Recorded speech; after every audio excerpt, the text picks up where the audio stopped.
afraid to be single? I would be lying to myself if I said no. There was a point in my life where I thought I was very afraid that I would die alone. I think before I met my current partner, I was single for at least 3 to 4 years. Once you're grown up, you realize that there is more to life than getting into relationships. Do you think you'll be able to survive without someone in your life? I wish I could, but I don't think I can. I have my family and I have other goals in my life, which are professional, personal. As an individual also, I see myself doing a lot of things. So if I have to find my happiness, it does not reside in anyone else. It resides within me. So yeah, I'll be able to survive happily without anyone. You don't really need someone to actually find yourself, because I think a lot of people expect someone else to do that job for them, or like someone else to be that pillar to support them. But I feel like that's unnecessary pressure on the other person, which is not entirely fair to anyone, because they would also be finding themselves. Initially, I was very disinterested in romantic relationships, I think. But then eventually, I started feeling the need for someone. It's hard to put a finger on why people have grown to feel lonelier these days. On one end, some could blame the shift in Indian family dynamics from joint families to nuclear families as a factor of this happening. But we feel there's more to the story. It's no joke that the advent of social media has had huge changes on our lifestyles. Loneliness is one of the many side effects of living in the digital era. With people glamorizing their lives and often posting and sharing about their social circles or relationships, it's only natural for those who don't have these things to feel FOMO, sadness, or even envy.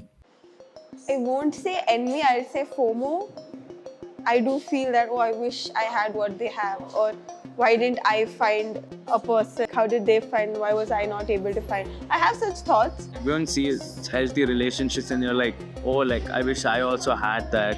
I also feel like that's something that goes away with time. Like I feel like there used to be more when you were like in school or college, but like once you're out of college, you start worrying about other things in life too. So, but you still look on like social media and you see all these like celebrity couples and like they always show their perfect life. So you look at it and you're just like, oh, I wish I also had that. I mean, at the end of the day, we are humans and everyone wants companionship. If you've ever been in a friend group and you notice that when someone gets into a relationship in that friend group, everyone else in that friend group also slowly starts getting into a relationship. I feel like it's just peer pressure at that point where someone doesn't want to get into a relationship, they just end up getting into a relationship. Just that FOMO, like, oh, he's in a relationship, should also get into one. Why do you think people these days are chasing relationships? It's nice to have someone you can always talk to, always rant to, tell any thought to. I mean, it's comfortable. For me, it's when I'm anxious, which is constant. I have a person who I can talk to who will calm me down. So it's my peace. For me, it's that.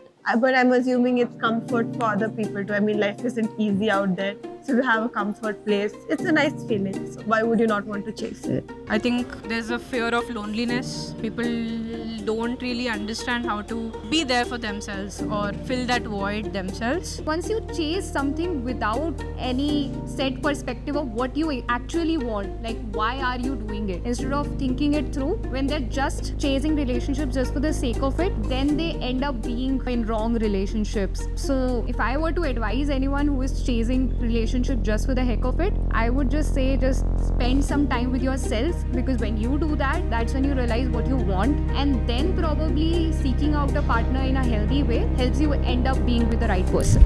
Loneliness has to be considered as a growing global epidemic. Everyone in today's tech-focused, fast-paced world faces it. People are constantly in the hunt to find ways to curb this loneliness, and it doesn't take a scientist to guess that being in a social environment where people are lonely would only make the yearning for a relationship or companionship stronger.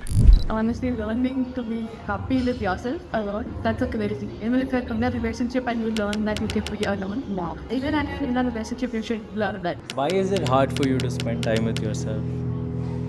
I think this general notion that, you know, if you're by yourself, you'll be a loner, you'll be sad. So such thoughts were like I had in me since I was a child. So I think I just grew up thinking those, and now it's so deeply inbuilt that I'm not able to outgrow them. People don't really understand how to be there for themselves or fill that void themselves. Sometimes it's just, yeah, everyone in my friend group is dating and I feel very lonely. Or it's a bit of everything, I think, and it's okay. Are you someone who believes that finding a partner is their end goal in life? I think while growing up, when I was in school and people were just getting into relationships, that was the time when I thought, will I ever get into a relationship or something like that? I just feel like a lot of people subconsciously make it their end goal, because what's the best way you can get any form of validation is through a relationship. Some way or the other, they just end up making that their life goal. If that wasn't the case, apps like Bumble, Hinge, Tinder wouldn't exist. The only reason those apps exist is because people have this urge to find someone to spend time with. I think a lot of people just end up spending more time than that is healthy on these apps, chasing relationships, chasing validation, and often like they stop worrying about or stop thinking about other goals that they had in life, and they just spend time looking for the next person. Are you someone who believes that finding a partner is their end goal in life? I would not say end goal, but I think finding a partner is a very hard goal to have. I don't know how that can be a goal, because how do you know who's right for you, who's not right for you? So it's a process, I feel. It's a process that may go on for however long. Eventually, maybe it could be my end goal at an older stage in life. So you feel like you won't ever be comfortable being by yourself?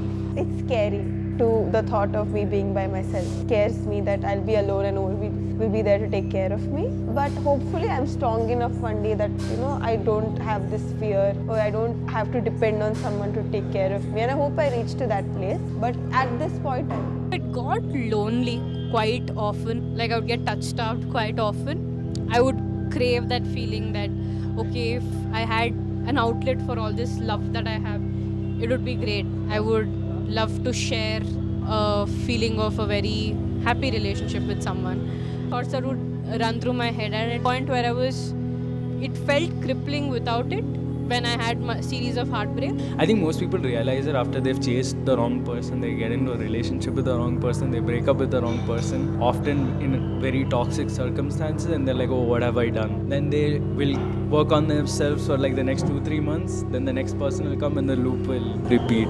Spending time with yourself helps you realize that there is some peace in solitude also, and maybe finding your grounding factors in people other than your relationships. It could be your friends, it could be your family, it could be also seeking professional help at some point in time instead of just chasing relationships.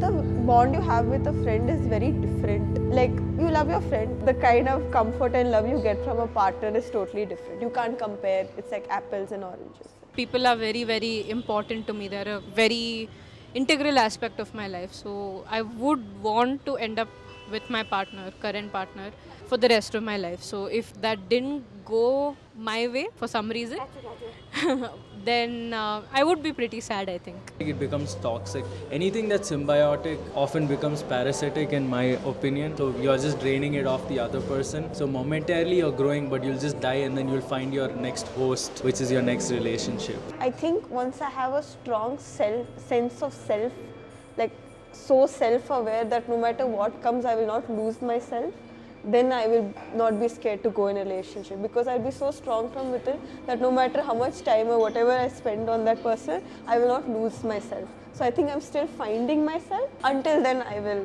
be scared of relationship. We're not saying that you shouldn't love or yearn for a relationship. Quite the opposite. Being able to show affection and love is one of the most beautiful things any human being can experience. It's essentially part of what makes us human. Love can heal and change the way you look at life, but at the same time, it can also be crushing. To be able to love someone properly, we must be able to ultimately love ourselves first. You can pour love into another cup only when you have something to pour out. After all, the end of the day, the only thing we are always left behind with is ourselves.